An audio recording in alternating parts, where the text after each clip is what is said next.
It's finally happened. For the first time in 2024, Max Verstappen did not start on pole position for a Grand Prix this weekend in Monaco. In fact, he wasn't even close. And with this also being the first race that Max Verstappen hasn't won outside reliability issues and a safety car since Singapore last year, are we finally seeing the end of Red Bull's dominance, or was it just a bad weekend for the reigning world champion?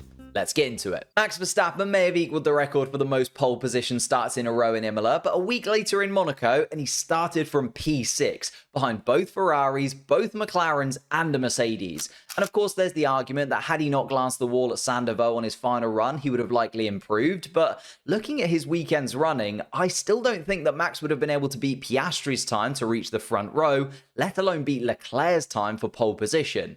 Plus, on that mistake at Sandoval, it's the kind of thing that we haven't seen from Max Verstappen in what feels like well over a year. It just felt like he'd kind of gotten rid of those mistakes from his driving. And I think the thing that's become really apparent over the last 2 weekends is that Max is now really struggling to find the sweet spot with this iteration of the Red Bull straight away, and has to spend all of Friday constantly searching for stability. I mean, the last time that we saw a similar scenario to this from Red Bull was in Singapore last year, where Max Verstappen got knocked out in Q2, even being outqualified by Red Bull rookie Liam Lawson in an AlphaTauri. And that weekend's problems were blamed on not starting the weekend with the right setup, misunderstanding how the car would react to a floor upgrade, and then running out of time to fix everything. Which is completely understandable. It's a lot of work to bring an upgrade, and even with the vast amount of simulation work done, when it doesn't react quite the same as simulated, it can leave you off the pace. So when Max bounced back and demolished the grid once again at the next race in Japan, we all assumed it was just a one-off.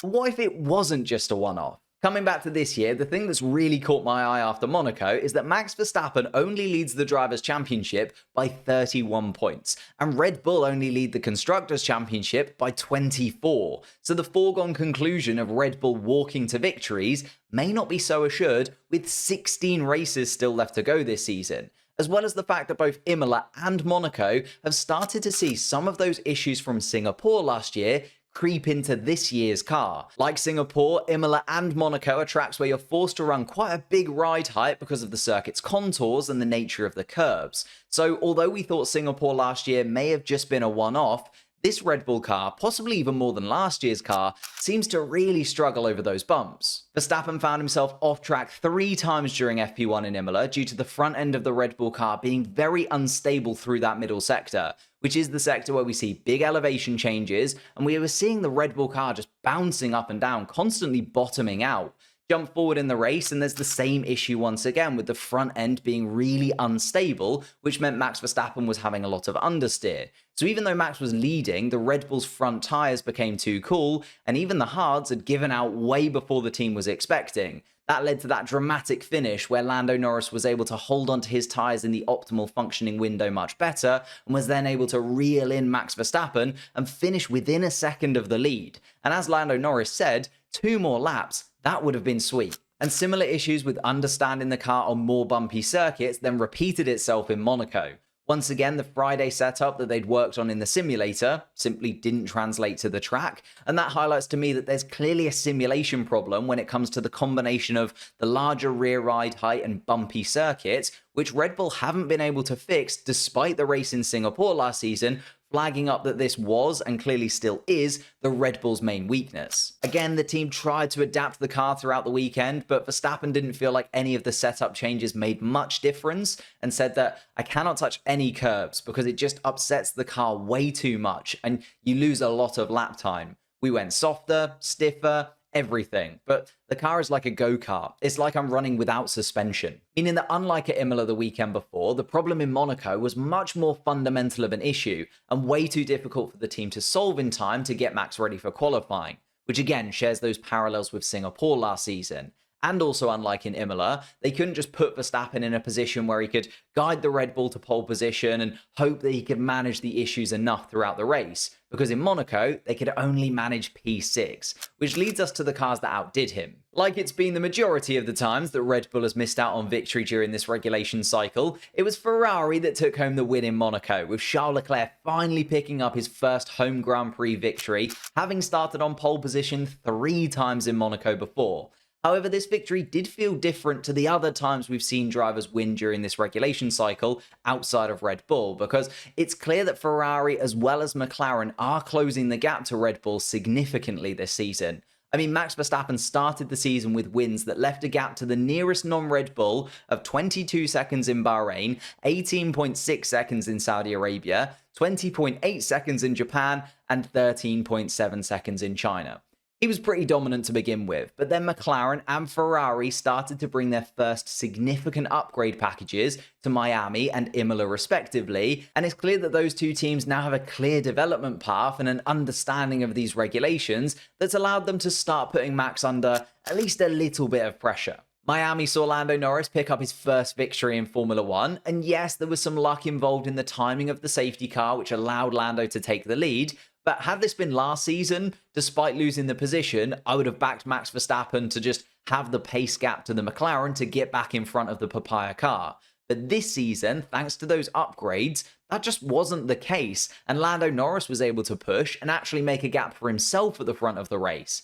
Then in Imola, as I mentioned before, the McLaren was actually much better on its tyres long term and could start to reel in the Red Bull towards the end of the Grand Prix. And then in Monaco, Ferrari's upgrades seemed to really click with Charles Leclerc because he looked significantly quicker than anybody else throughout the entire weekend. The pole position for Leclerc looked inevitable, and then he drove a really well calculated, I can't believe I'm saying this about Ferrari, a perfectly strategized race from the front, ensuring that the McLarens were stuck and were unable to pit before running away on his really well managed tyres from Oscar Piastri in second place as the end of the race came closer.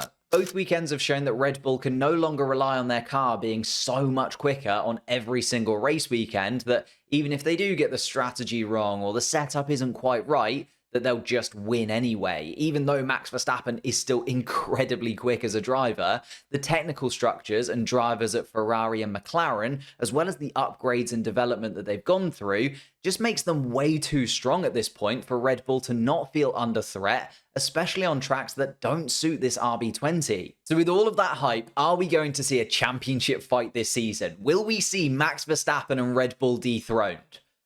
Well, the short answer is it's unlikely, but no longer impossible. Unfortunately for the rest of the grid, the past 3 Grand Prix in Miami, Imola and Monaco are the worst case scenario for Red Bull because they're very bumpy circuits where the car's ride height has to be altered. And Max Verstappen did still manage to win one of them.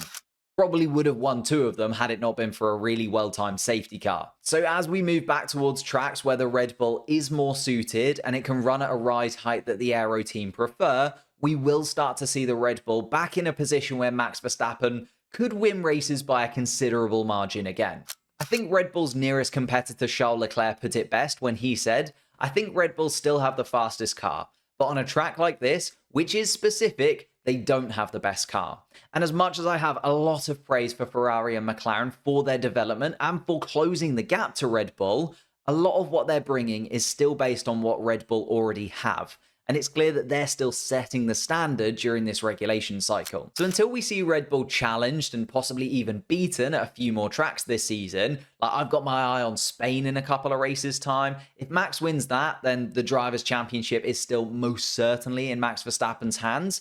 And then when it comes to the Constructors' Championship, it may come down to how Sergio Perez bounces back from another Monaco disaster. Last year, it was the start of a spiral for the Mexican, which this year the team just can't afford if Ferrari and McLaren are going to keep up the pace that they're showing and keep getting their upgrades right back at the factory. So even though we've had 3 races in a row now where they have looked vulnerable, Red Bull isn't dead. And Max Verstappen is still heavy favourite to win the championship this year. But also, Red Bull aren't as flawless as they seem. And with the rest of the grid closing in, we're going to see some much closer battles for the rest of this season, on tracks particularly that lean towards the fundamental strengths of their nearest competitors, which also then sets up 2025, because if Red Bull plateau and either Ferrari or McLaren can catch up, next year is set to be a banger of a season. And if you want to know which drivers will be racing where in 2025, I made this video here which predicts the grid for next season. So click that link and I'll see you over there.